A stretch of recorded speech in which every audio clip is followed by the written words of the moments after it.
Thomas, on his expedition, is one of the first Westerners to lay eyes on what I think is one of the most fascinating mysteries of South Arabia. And that is these lines of stones. We call them triliths, meaning three stones.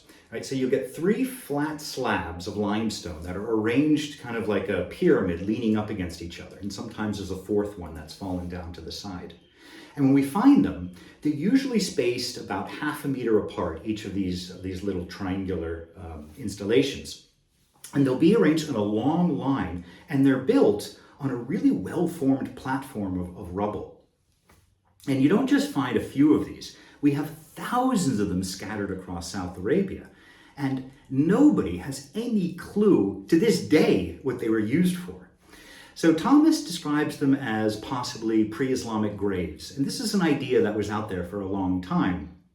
However, when we've excavated them, there are no human remains whatsoever. In fact, usually they're built in parts of the desert where you can't even dig down, where there is no sediment to dig into. So for a long time, we were clueless and we had just different ideas until a couple of years ago, a scientist named Dr. Roman Garba from the Czech Academy of Sciences started going around and figuring out that you can actually date these. So what he noticed that in every case, there is a circular stone kind of hearth or fireplace on one side of the trilith. So what Roman has done is he's gone around and he's figured out that there's charcoal in each of these hearths. So he's dated all of the triliths from the edge of Yemen in Dhofar all the way up into central Oman where they're found. And he's discovered that they cover a range from about 600 BC to about 300 or 400 AD. So this is the Iron Age and late Iron Age.